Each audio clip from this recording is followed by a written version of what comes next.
Hey, you already know it's your girl Rich, so yeah. Damn. Nigga, what is this, nigga? That's that shit, nigga. That's that Punta Cana stuff.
Hey, what up? Good morning. Y'all know how we doing. We already chilling off the porch. It's good to see you.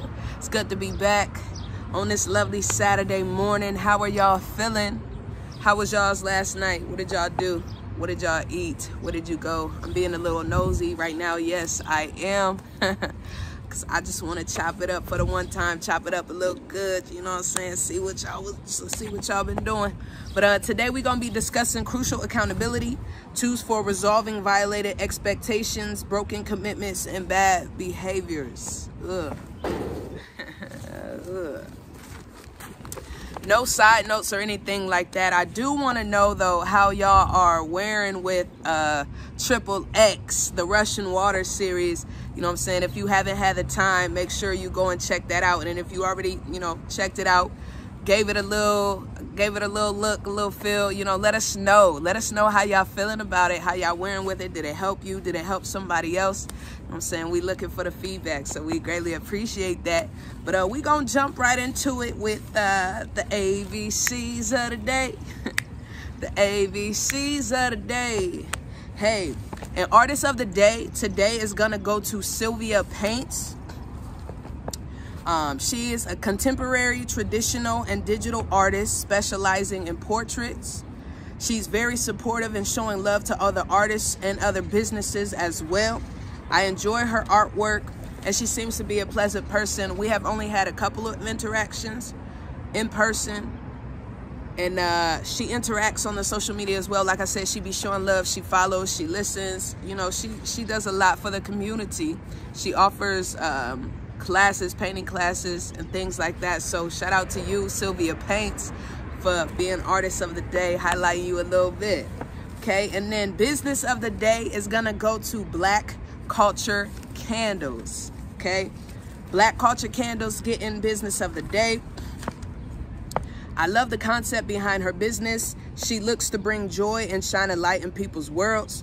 The candles are based on memories and experiences, y'all. So that was one of the things learning about her after I met her that I thoroughly enjoyed about her business, is that she said that she makes candles based off of experiences and memories. So you could kind of go to the website and you could describe a memory or you could describe an experience, and she would do her best to put that experience in the scent of a candle. And I thought that that was so dope. I've never heard anything like that.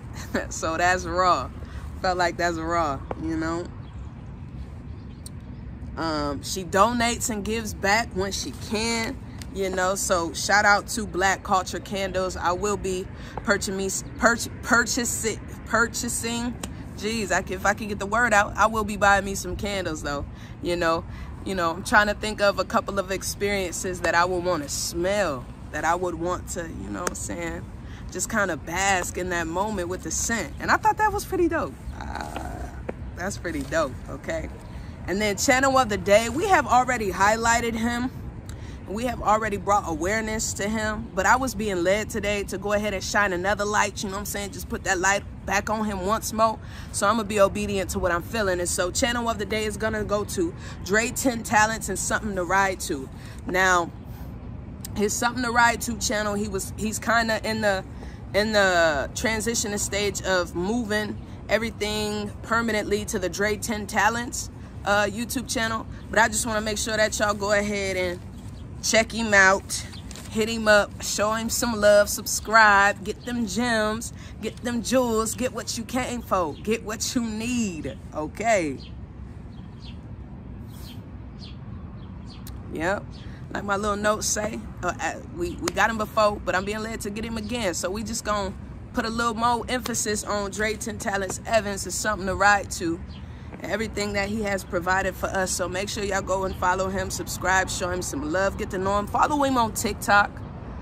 Man, check out his artwork, okay? He be showing his sculptures, he be showing his paintings, his drawings, and you'll get to see a little bit of everything that he kind of does on the TikTok. So make sure you go, follow, and show some love. Please, we love the support. We love to see it.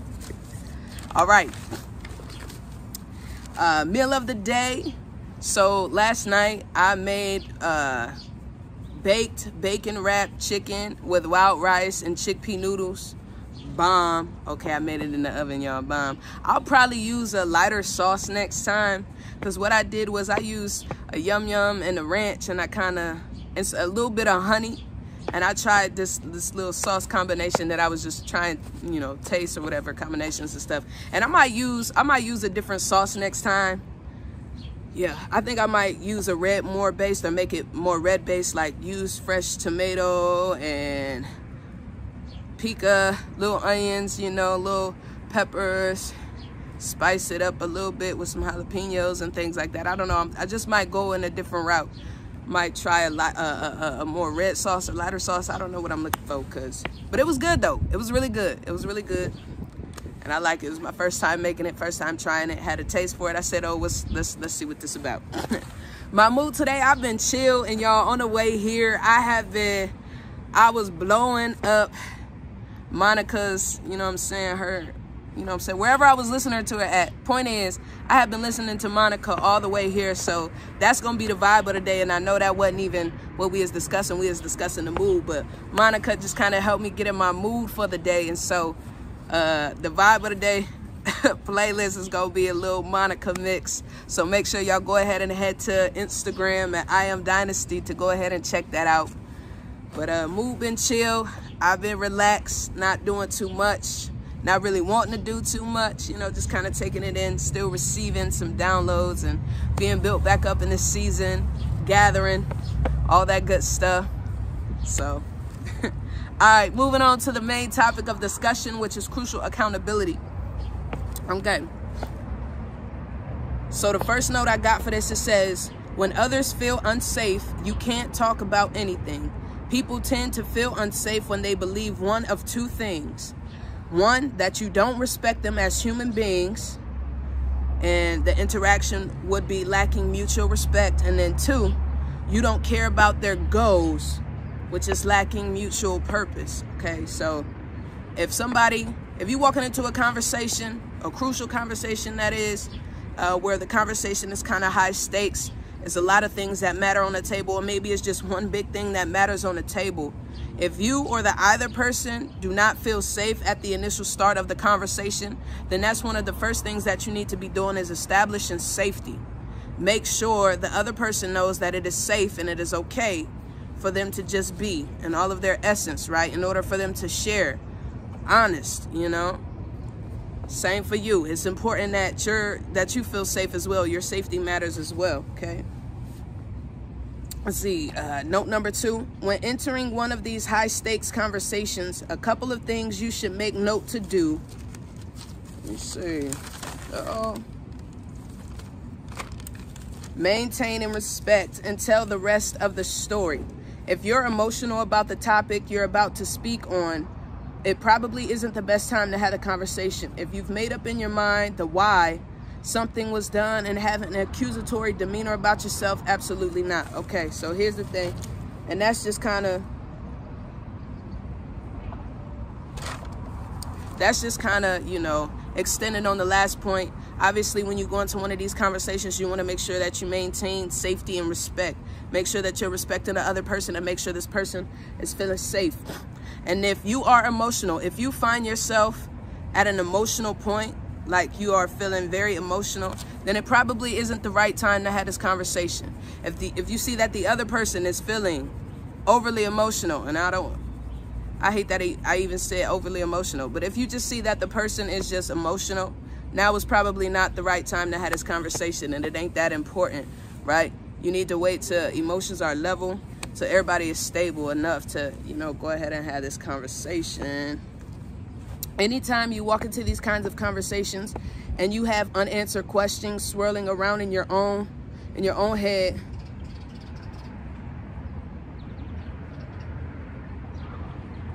okay. So let's say, anytime you walk into these conversations and you have unanswered questions. So again, this is in the portion where you done already told yourself the why something happened. So let's say I had an important meeting today with an artist or with a business owner, you know, and they just decided to not come. For whatever reason, they did not come, right? In my mind, I can make up all of these scenarios. I can make up all of these stories of why they didn't come. And I could easily offend myself and that not even be the case, right? I could say, oh, they just didn't care. This is not something they wanted. They really don't support my business. When in reality, you know, something could have happened with the car. They could have had a family emergency. I don't know. And I will not know until we touch base and kind of, you know what I'm saying, have that discussion on the table. But until then, it is so important and vital that you not tell yourself the why, that you not try to fill in the gaps of the stories that you do not have, right? It's all about seeing what you observe and stating the facts, right? We going off of the facts, okay? Yep.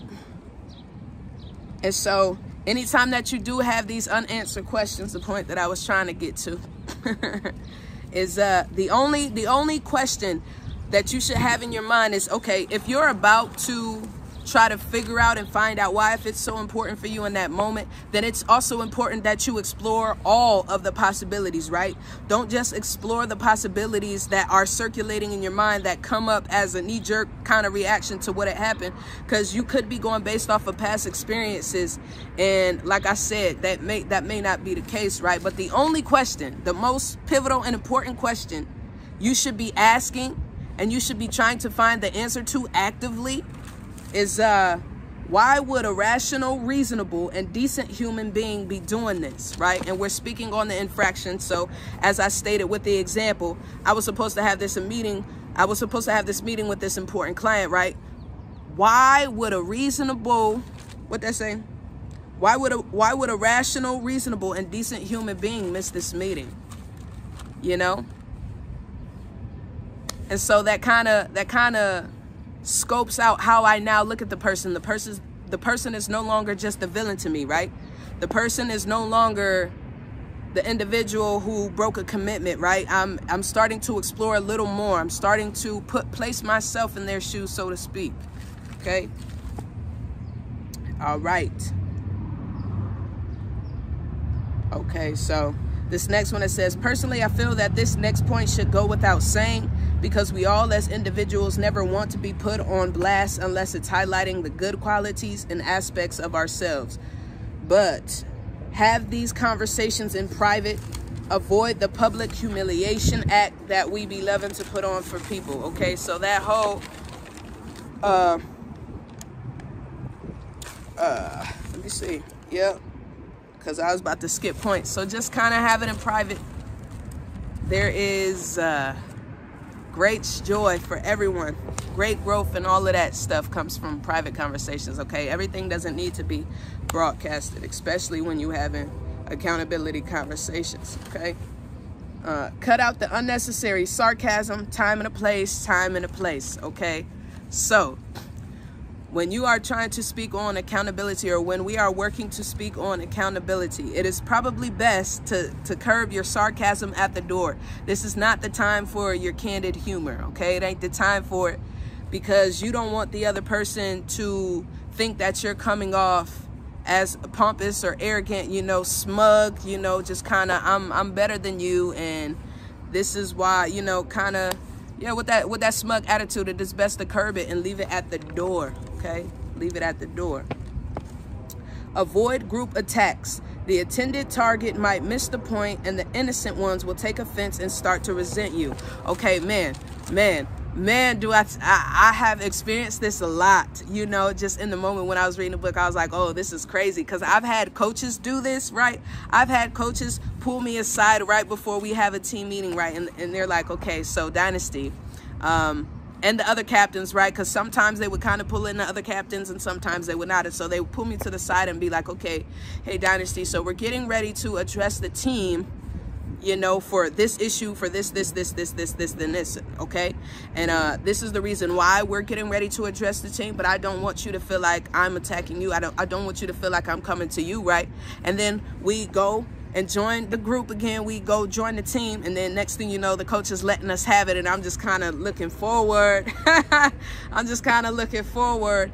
But in those moments, and like I said, it's happened more outside of just, you know, sports related events, but that was just the one that most readily came to my head. But so in that, I would recognize, you know, some of my teammates coming back to me, and, you know, obviously after we get chewed out from the coach, you know what I'm saying, we blowing it off. So Steve, you know what I'm saying, just saying how we feel, how we might feel slighted or whatever, just saying whatever, you know what I'm saying, the case is about the infraction, and the coach saying something to us. And a lot of the times the intended parties for these group punishings, right, or these group talkings, whatever you want to call it, a lot of the intended parties they were for, like a lot of the individuals who violated these rules and stuff and did these things, who the coach should have been talking to on a, you know what I'm saying, individual basis, they would walk around like what the coach just said was not even for them. They'll walk around feeling like they still did nothing wrong, like they weren't the intended target, right?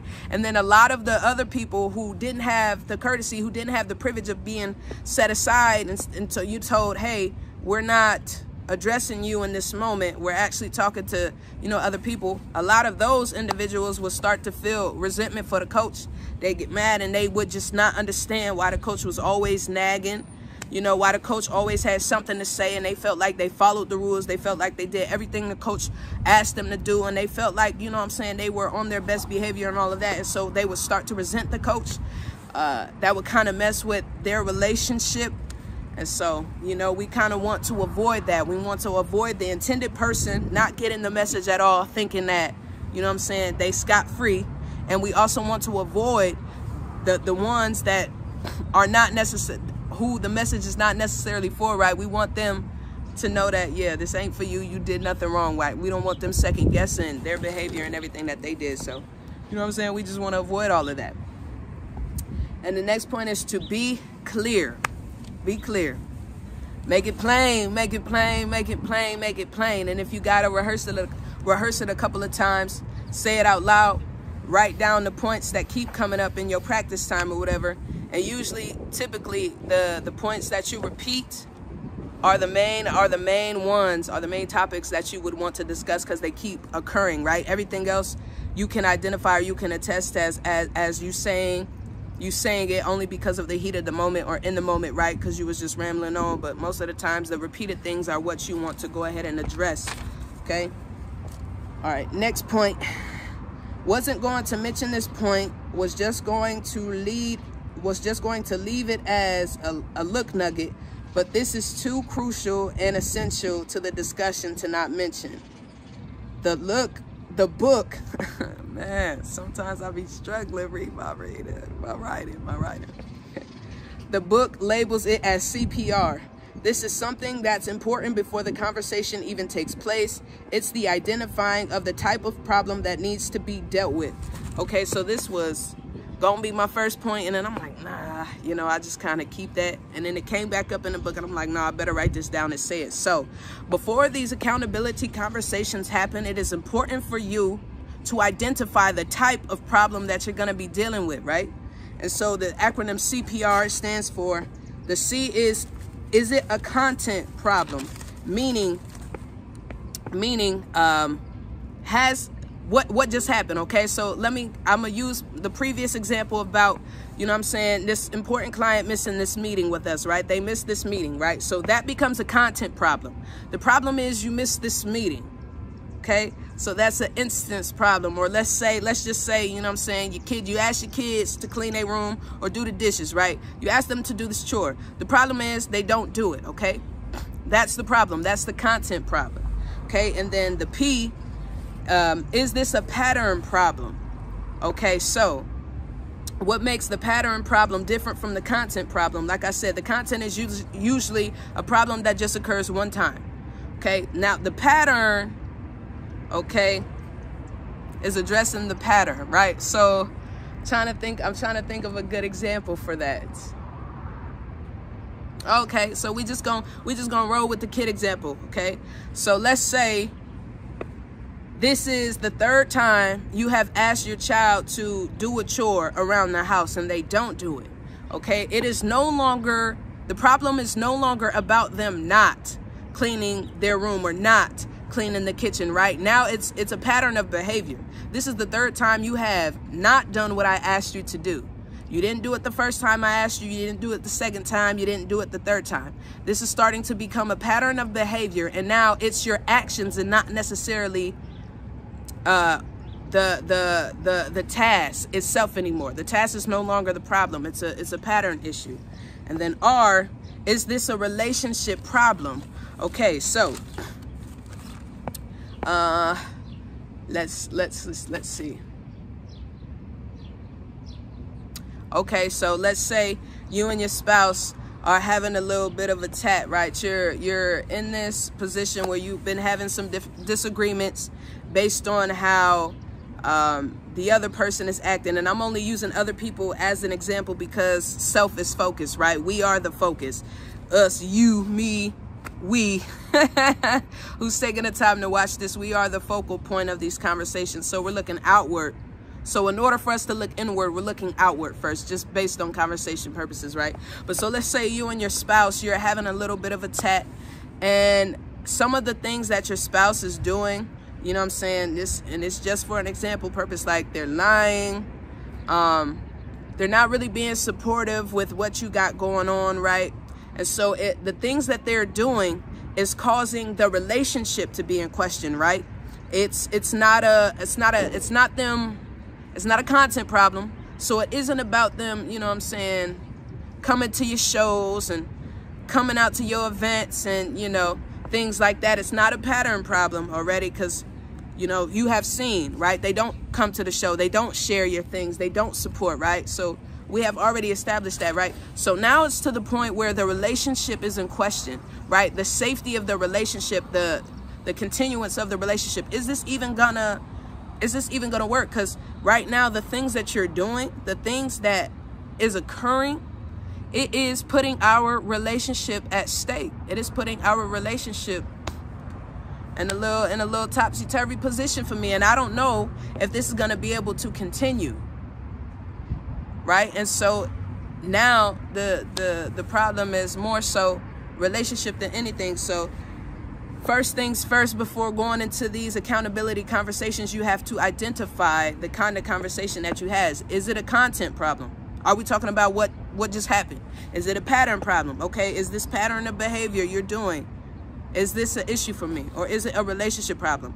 Okay, if we don't resolve these issues, right, on either side, will this relationship continue? Will this relationship have the strength enough to continue? Okay. All right, next point. People are already motivated to do or not to do, behave a certain way or not to behave a certain way. So it is not the question of action, but of consequence. It's the thought of what happens after the action that causes people to do or not to do. And so I thought that point was really good in the book. It made mention that you don't have to motivate people to do anything. People are already motivated. People are already motivated. You know, whether they motivated to watch TV, whether they motivated to go cook themselves a meal, go for a walk, you know what I'm saying, record this, you know what I'm saying, episode. People are already motivated to do something, you know, and it is, what does point say? It is the consequence that ultimately decides what we do or what not to do, you know? So if I felt like, if I felt like there was no reward, right? If I felt like the result of me doing this episode was not good enough, I'd probably be unmotivated to do the video, right? Or just, I would be more motivated to do other things, okay? Or let's say, you know what I'm saying, I got this long report due from my boss. I don't feel like doing it, you know what I'm saying? My boss hardly uses my reports anyway. My boss rarely ever listens to me or takes my advice, right? I'm gonna be a little more motivated to do other assignments than to do this progress report that my boss is asking of me, type of a deal. So I thought that was pretty good, because I never thought about that. Or at least I never thought about it in that light before reading it in the book, that you really don't have to motivate people to do anything. People are already motivated to do what they want. So I thought that was good. Match method to circumstances. When people want to know the need and the why of an action, explain it to them. Be honest.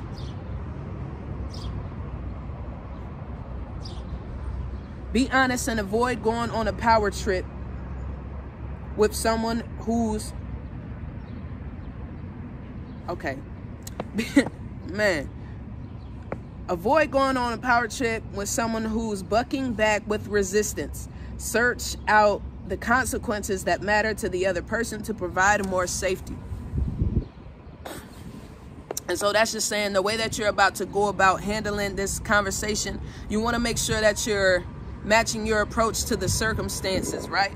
And if somebody is resisting this conversation to happen, so right, you, and at this point we're talking about establishing safety. So at this point, you could have established as much safety as you felt necessary for the conversation to happen, right? And you feel that way because the other person is showing physical cues or signs that they are feeling safe for this conversation to continue, right? But as you progress in this conversation and as you start to hone in on the problems and the things that need to be talked about, you recognize that the other person is starting to feel unsafe within themselves, right? And so this is the point that you want to step out of the conversation, step out of all of the points that you feel like need to be addressed, and you need to establish more safety, right?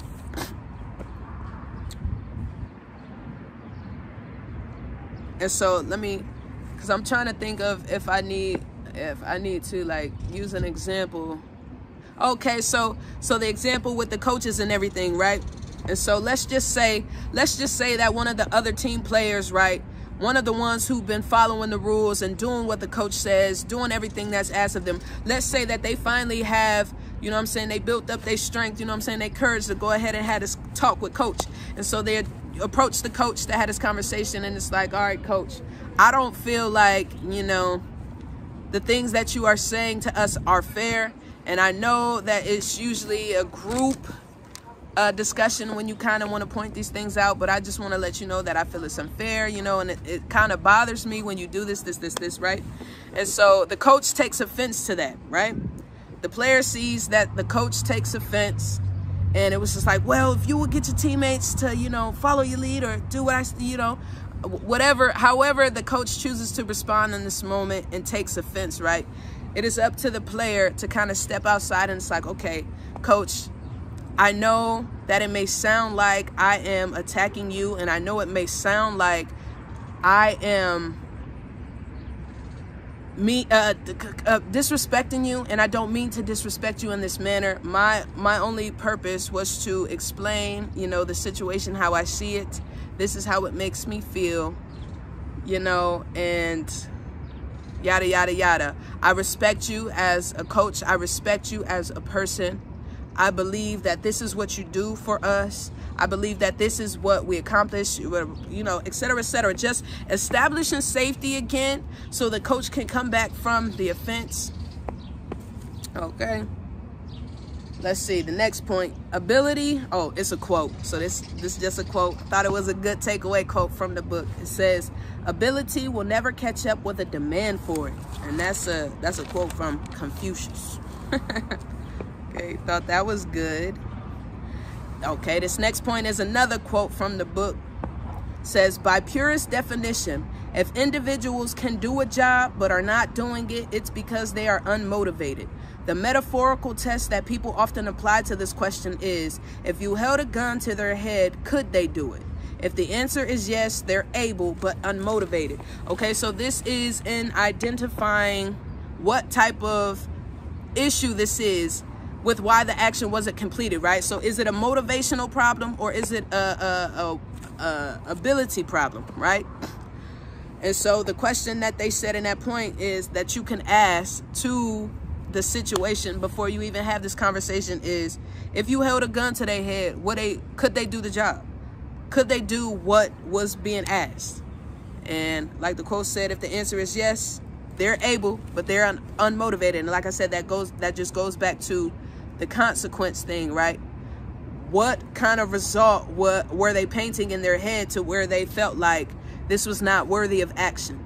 Okay, let's see. Okay, this is another quote from the book. Says, we have to be dead certain that we haven't confused motivation and ability. Okay, so this is kind of extended from the last point. As completely different as the two things are, people don't always make it easy for us to tell whether they don't want to do what's being asked or they can't do it. And when trying to find the clear-cut problem, be sure. Okay. I don't know if that's loud to y'all, so we just gonna kind of wait till we don't hear the helicopter as prevalent. Let me see, where was we at?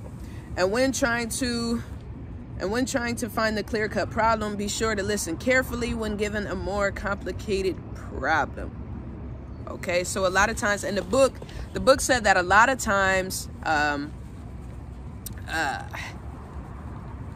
you have to listen carefully because a motivation and ability problem, they more than likely stem from the same generalized statement. Something came up, right?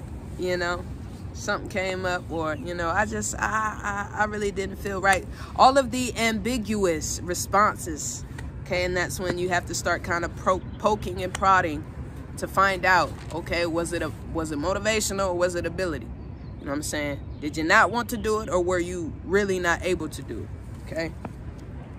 Let's see. The next point, some ability barriers to look out for, personal.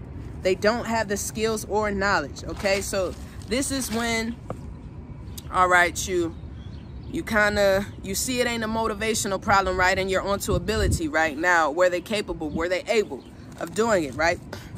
And so personal. They don't have the skills or the knowledge to complete what has been asked. Okay, they just really don't know how. Okay, in their own ability of self, right? They just can't do it. Social barriers, friends, families, co-workers, etc., withholding information or material. Okay, so where they kind of being blocked, from completing or doing what was asked, you know, what was said. And then structural, the world around them is structured poorly. Okay, so was it circumstances out of their control that caused for this failed commitment? You know what I'm saying? For these expectations to be violated. Was it something out of their control that contributed to it not being done, to it, you know, saying not being completed? Okay. This next note reads page 147. Okay. Down to the gray box. All right. Let's see. 147.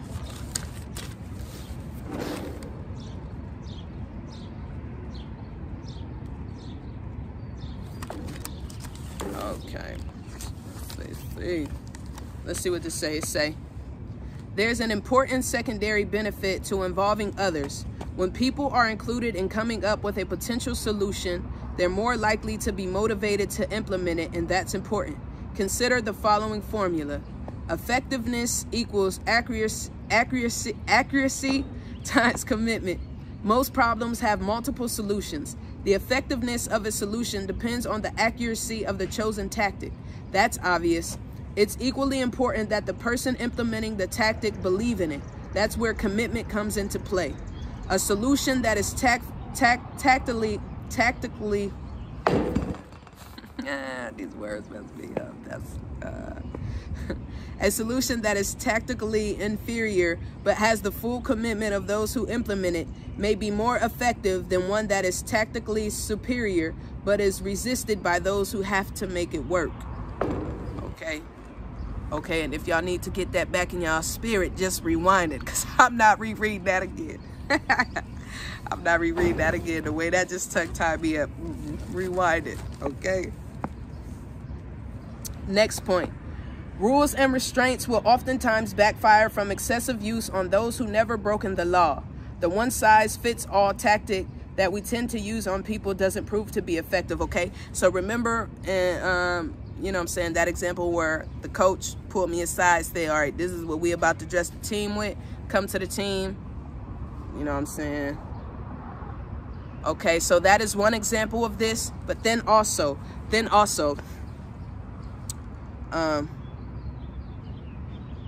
yep, because to extend on that, okay, so that's one example of this. And then another example that we tend to do is when someone breaks a law or a rule, we in turn punish everybody because of it. Okay, and in return, that breeds existence. So I get to dive in a little bit of relationships with this, right? So let's use that example of your partner, you know what I'm saying, breaking your trust and all this and that, right? So your partner does something that kind of breaks the law within you, your boundaries and, you know, all of that, right? And so because of that, nobody, right? Nobody can reap the benefits of having a relationship with you anymore, all because of this one person. Okay? And let me see if I could find a more clear example of that. Okay. Man. Okay, so let's say your kids, right? You got like 3-4 kids, right? And they all teenagers at this point. And one of them, you know what I'm saying, you set the what is the curfew? You set the curfew, let's say 11, right? All your kids need to be in the house by 11, right? But you have this one kid who they don't feel like this rule necessarily applies to them, and so they come in at midnight, they come in at 12:30, they come in at 1 sometimes. Okay, and because this one child, because the one decides to break all of the rules, now you make it to where none of your kids can go out. Okay, all of them got to be home at 8 because of the one violator. That tends to not work out in these relationships, right? You want to make sure that the consequence matches the offender and only the offender, right? You have to treat all relationships as individual relationships, right? No one relationship is the same. And so if you choose to use that one-size-fits-all for everything, you'll start to notice you'll have a lot more social problems than not. So let's see. The power of assumption can be used as a great tactic under the right circumstances. What would you have done, or if you were me in this situation, how would you have handled it? The power of assumption allows for the opportunity of the other person's mind being open. It frees you from the burden of trying to fix and eliminates the aura of you having it all figured out because you are who you are. It breeds shared responsibility and the commitment to resolution for both parties. Okay. Let them in. Ask them, if you were me, how would you have taken care of the situation? What would you have done to better improve? Or what would you have done to kind of make this go in a better light for the both of us, right? Because in the end, we want what's best for all of us. Mutual purpose, okay? Next point. Give people easy access to the information they need to make the right choices. Don't hold all the information. Don't try to be God, okay? Don't try to use this point as leverage, right? Give people the information that they need to help get the results that you feel would be best. So, and the book used an example of a parent having a diabetic daughter, and the book was just saying that if you want, you realize, okay, the violation, because let me slow down a little bit because I'm walking a little fast.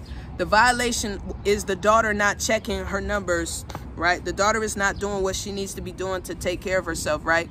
And so the only thing that you're pretty much doing at this point is you're just nagging her. Hey, I need you to get this done. You need to do this. And when she doesn't do it, you just kind of, you start to bring in consequences, right? Well, how will she fully understand the consequences, right? The ones that are important to you, right? Because ultimately you care about your daughter, you care about her overall health and safety, right? And that is something that you want her also to care about, right? But so you don't give her the numbers, right? You don't provide her with the statistics. You don't give her the things that she needs to make this real for her, right?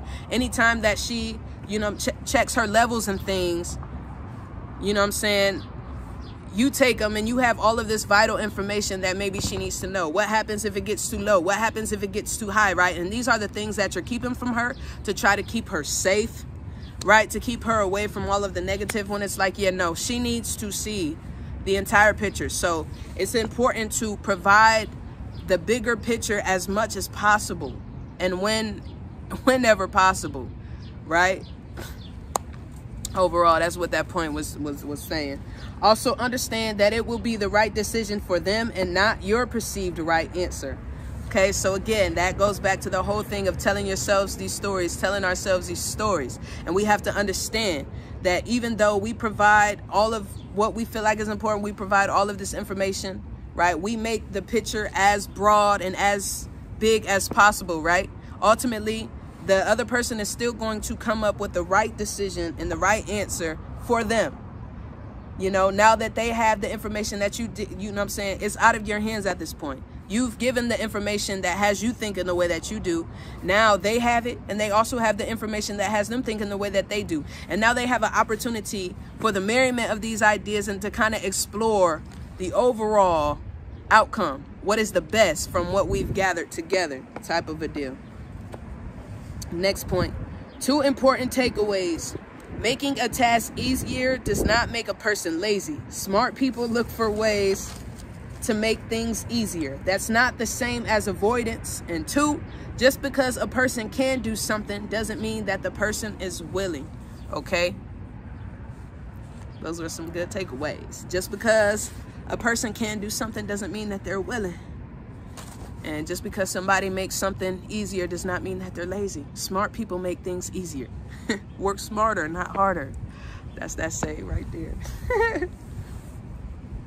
And then the second to the last point, never grow a wishbone where your backbone ought to be. Clementine Paddleford. I thought that was real good right there.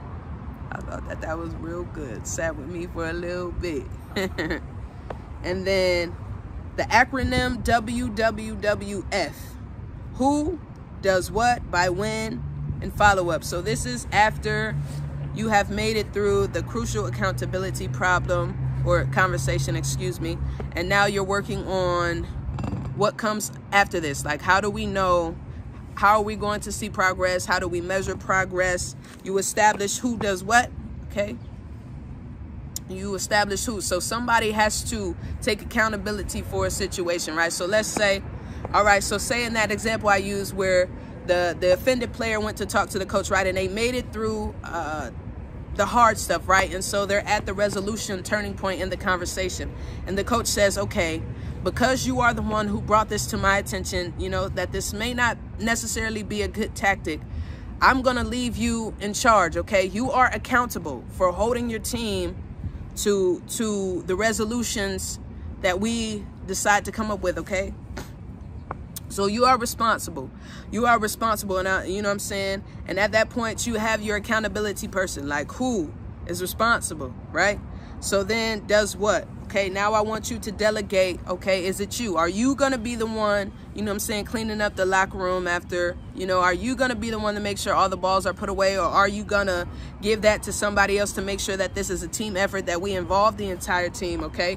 And make sure, you know, it's understood, you know what I'm saying, both parties understand who is doing what, okay, by when, you know? And so let's say, okay, and the coach is like, okay, and we're going to give it a couple of weeks to kind of see some changes. So not next Friday, but the following Friday, we'll have a meetup. We'll, you know what I'm saying, we'll come together and we'll discuss what's working, what isn't working, what I'm still seeing as issues, what you're seeing still as issues, or where we have triumphed, where have we gained progress, blah, blah, blah, and actually execute the follow through after that.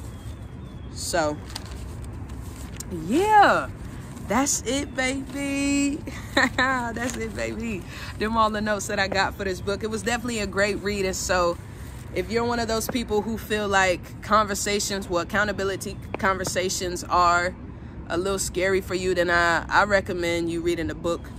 If you find yourself battling with broken commitments, bad behavior, and violated expectations more often than you would like, I challenge you and I implore you to read the book. Some great tools, more than what I wrote down, but I felt like these were essential enough to share in this episode, y'all. But I love ya. I'll see you soon. Have a great rest of your day today.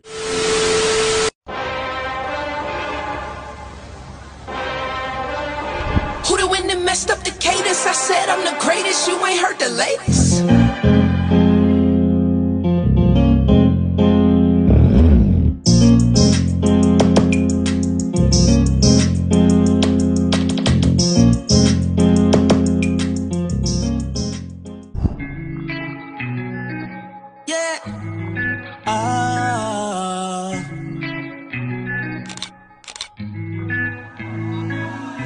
Shawty, it's some things about you. You know I'm about you. I'm really about to buy you a wedding ring. When I'm around you, you make me sing. Whoa, shawty, I got some things to tell you. You know I feel you. Can I be real with you? I can't afford that ring. I don't know a damn thing about that thing.